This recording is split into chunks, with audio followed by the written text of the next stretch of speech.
ആദരണീയനായിരിക്കുന്ന ഭഗവത ചൂടാമണി മള്ളിയൂർ തിരുമേനിയുടെ ശിഷ്യൻ ആയിരിക്കുന്ന പള്ളിക്കൽ സുനിൽ ഗുരുജി നമ്മളോട് ഭാഗവത മഹാത്മ്യം മുതൽ ഇതിൻ്റെ പര്യവസാനം വരെയുള്ള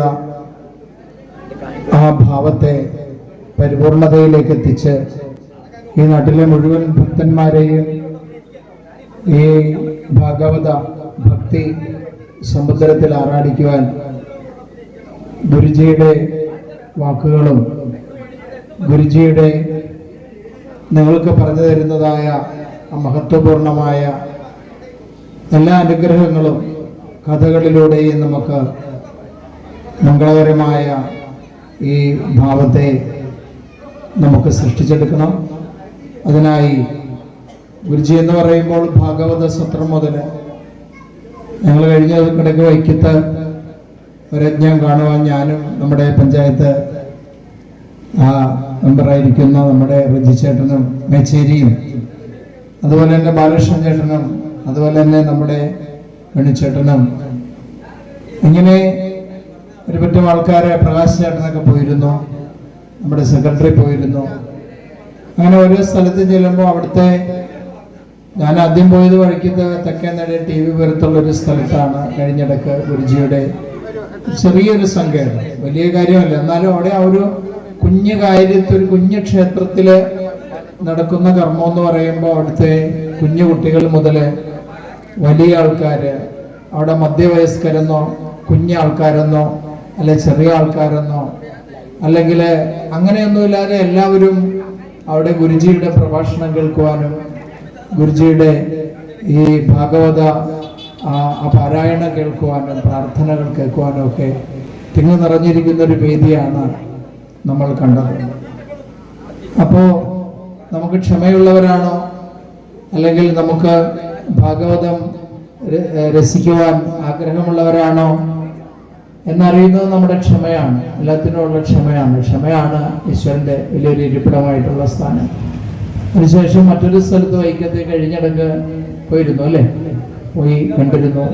അപ്പൊ അങ്ങനെയെല്ലാം ഗുരുജിയുടെ ഭാഗവത സത്രം ഇന്ത്യയിലെ അങ്ങോളം ഇങ്ങോളം പുറത്തും അകത്തുമായിട്ട് ഭാഗവത സത്രങ്ങൾ ഒക്കെ നടത്തുന്ന ഒരു മഹാഗുരു വന്നു ചേരുവാൻ. അപ്പൊ മേച്ചേരി എന്നോട് പറയുകയാണ്, ഞാൻ ഒരുപാട് ഭാഗവത പാരായണം ചെയ്യുന്ന ഗുരുക്കന്മാരെ കണ്ടിട്ടുണ്ടെങ്കിലും ഗുരുജിയുടെ അടുത്ത് നിന്നപ്പോൾ കിട്ടിയ പോസിറ്റീവ് എനർജി. അപ്പൊ ഈ നാട്ടുകാരനല്ലേ, അവിടെ വേദിയിൽ വന്നിരിപ്പുണ്ട്. എല്ലാ വർഷവും ഇങ്ങനെ വേദിയിൽ കാണാറില്ല, പുറത്തൊക്കെ ആയിരിക്കും. പക്ഷെ ഇന്ന് മേച്ചേരി എവിടെയുണ്ട്, വേദിയിൽ തന്നെ ഉണ്ട്. അപ്പൊ ഇതൊക്കെ ഇങ്ങനെ ഓരോരുത്തരും, നിങ്ങളെല്ലാവരും തന്നെ കേട്ടോ, ആരെയും മാറ്റി നിർത്തിക്കൊണ്ട് ഞാൻ പറയുന്നതല്ല, അല്ലെ ഗുരുജിയെ അങ്ങനെ ഞാൻ പറയുന്നതല്ല. ഇവിടെ ഇങ്ങനെ അങ്ങനെ ഒരു ഭാഗവത സപ്താഹ യജ്ഞം ഓരോ സ്ഥലത്തും കൊടുക്കുന്ന ആ മഹത്വം അല്ലെങ്കിൽ അതിൻ്റെ പ്രാധാന്യത്തോടു കൂടിയുള്ള വലിയ ആ പബ്ലിസിറ്റികൾ ഇതിലൂടെയൊക്കെയാണ് നമുക്ക് ഭക്തന്മാർക്ക് ശ്രദ്ധിക്കുവാനും അതിലേക്ക് വന്നു ചേരുവാനും. അതിനായി നിങ്ങളുടെ ഈ നാട്ടിലുള്ള മുഴുവൻ ഭക്തന്മാരുടെ ഒരു ഭാഗ്യമാണ് ഗുരുജിയെ പോലെയുള്ളവരെ നമുക്കിങ്ങനെ നമ്മുടെ വേദികളിലൊക്കെ കിട്ടുക എന്ന് പറയുന്നത്.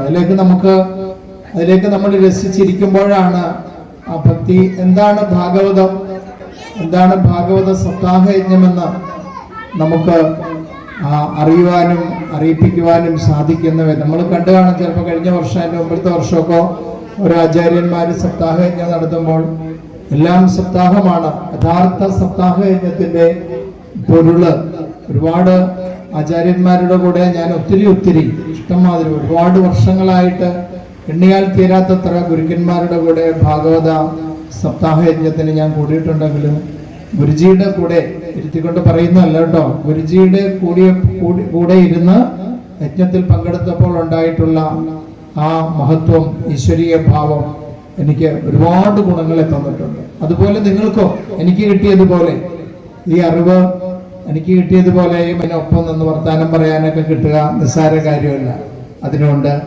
അതിനായി ഏറ്റവും ഭാഗ്യമുള്ള ഒരു അവസരമായിട്ട് കരുതുകയാണ്. നമുക്കിവിടെ ഭദ്രദീപ പ്രകാശനം നടത്തുവാൻ വന്നിരിക്കുന്ന നമ്മളുടെ മുൻ ഇന്ത്യൻ ക്യാപ്റ്റൻ വോളിബോൾ ബ്രഹ്മോങ്ങലത്ത് നിന്ന് ഭാഗ്യവാൻ അല്ലെ, ഇങ്ങനെ ഒരു ഇന്ത്യയുടെ താരമായി തീർന്നിട്ടുള്ള അദ്ദേഹം മഹത്വം ജന്മം കൊണ്ട് സുഹൃതിയാണ്.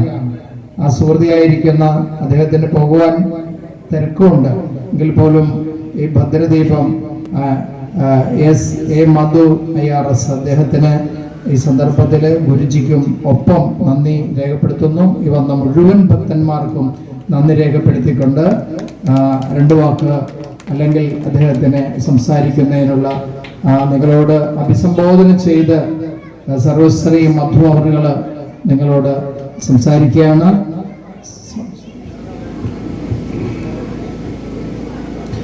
പ്രിയപ്പെട്ടവരെ, വ്യക്തിബന്ധങ്ങളും കടപ്പാടുകളും കൊണ്ടും ഏറ്റവും കൂടുതൽ നിറഞ്ഞു നിൽക്കുന്ന പ്രിയപ്പെട്ട എൻ്റെ സഹോദരി സഹോദരന്മാരെ, നാട്ടുകാരെ, പ്രിയപ്പെട്ട വേണിച്ചേട്ടൻ, ബാലകൃഷ്ണേട്ടൻ, ക്ലാസ്മേറ്റ്സ്, മെസ്സി ഇല്ലെങ്കിലും മേച്ചേരി എത്തുന്നതാണ്. മേച്ചേരി എന്ന് പറഞ്ഞാൽ എൻ്റെ ജ്യേഷ്ഠൻ്റെ മകനാണ്. മേച്ചേരിയുടെ ഫാദർ എന്ന് പറഞ്ഞു കഴിഞ്ഞാൽ ഞങ്ങൾ ഒരുമിച്ച് അല്ലേ പന്ത് കളിക്കാൻ ആസാദ് വഴിപോട്ട്, പിന്നെ അദ്ദേഹത്തിൻ്റെ മകൻ, പിന്നെ പ്രിയപ്പെട്ട ക്ലാസ്മേറ്റ്സ്, പിന്നെ എന്താ പറയുക, ഞാനൊരു ഭാഗ്യം ചെയ്ത ആൾ തന്നെയാണ്. കാരണം അദ്ദേഹത്തിൻ്റെ കൂടെ എനിക്ക് ഈ വേദിയിൽ നിൽക്കാനുള്ള ഒരു അവസരം ഉണ്ടാക്കി തന്നത് ഞാൻ ഓർമ്മയുള്ള 2 മിനിറ്റ് കൊണ്ട് ഞാൻ പറയാം. ഞാൻ ഏകദേശം 83-82 കാലഘട്ടങ്ങളിലായിരിക്കണം വോളിബോൾ തുടങ്ങിയ സമയത്ത് ഇവിടെ കരിപ്പാടത്തൊരു ഗെയിം ഉണ്ടായിരുന്നു. അപ്പം ഞാനന്ന് അന്നും ഇന്നും എല്ലാം നമ്മൾക്ക് കിട്ടിയിരിക്കുന്നത് ദൈവത്തിൻ്റെ ഒരു അനുഗ്രഹം കൊണ്ട് മാത്രമാണെന്ന് വിശ്വസിക്കുന്ന ആളാണ്. അതാണ് സത്യം. അപ്പോൾ അങ്ങനെയുള്ള ഒരു സമയത്ത് ഞാൻ ഈ കരിപ്പാടത്തൊക്കെ കളിക്കാൻ പോയി. അന്ന് ഈ അമ്പലം പണിതിട്ടില്ല, ഓർമ്മയുണ്ടോ ബാലകൃഷ്ണൻ? അപ്പോൾ ഒരു കരിങ്കല്ലൊക്കെ ആയിട്ട് എന്നാലും ഞാനിവിടെ നിന്ന് 1 മിനിറ്റ് നേരം പ്രാർത്ഥിക്കുമായിരുന്നു. അത് ഇന്ന് ഇത്രയും വലിയ ഐശ്വര്യമായ എന്താ പറയണ പരമശിവൻ ഉദയഗിരി ഉമാ മഹേശ്വരി ക്ഷേത്രമായി വളർന്ന് ഇത്രയും വലുത് ആ ഒരു അനുഗ്രഹവും എൻ്റെ ജീവിതത്തിൽ ഞാൻ എന്തെങ്കിലുമൊക്കെ ആയിട്ടുണ്ടെങ്കിൽ ഉണ്ട്. അതിന് പ്രത്യേകം ദൈവത്തിനോട് നന്ദി പറയുന്നില്ല, ദൈവത്തിൻ്റെ പ്രതിപുരുഷനോട് നന്ദി പ്രകാശിപ്പിക്കുന്നു. പിന്നെ ഈ അവസരത്തിൽ എന്നെ നിങ്ങൾ ഓർമ്മിപ്പിച്ചതിനും ഇതൊരു കർമ്മബന്ധമാണ് എന്നെ ഇവിടെ കൊണ്ട് എത്തിച്ചത്.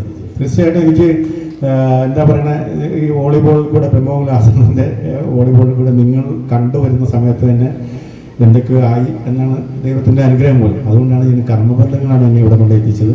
എനിക്കിവിടെ വിളക്ക് കൊടുക്കാൻ സാധിച്ചതും ഈ അമ്പലത്തിൽ കയറി പ്രാർത്ഥിക്കാൻ സാധിച്ചതും ദൈവാനുഗ്രഹം. ഇത്രയും വലിയ ഒരു മഹാനുഭവന്മാരുടെ കൂടെ സ്വാമി താങ്ക്സ്. പ്രത്യേകിച്ചും വേണിച്ചേട്ടൻ എന്നേക്കാളും മുമ്പ് IRS കിട്ടിയതാണ്. അതായത് നമ്മുടെ ഗ്രാമത്തിൽ ഏറ്റവും ആദ്യമേ ഇന്ത്യൻ റവന്യൂ സർവീസ് കിട്ടിയ ആളാണ് വേണിച്ചേട്ടൻ. അതിനുശേഷമാണ് ഇപ്പോൾ എനിക്ക് കിട്ടിയത്. എനിക്ക് 3 മാസം മുമ്പ് കിട്ടി. അപ്പോൾ വേണിച്ചേട്ടൻ ശശിച്ചേട്ടൻ ഓരോരുത്തരും ഓരോ നാട്ടുകാരോടും പ്രത്യേകം നന്ദി രേഖപ്പെടുത്തുന്നു. നന്ദി, നമസ്കാരം.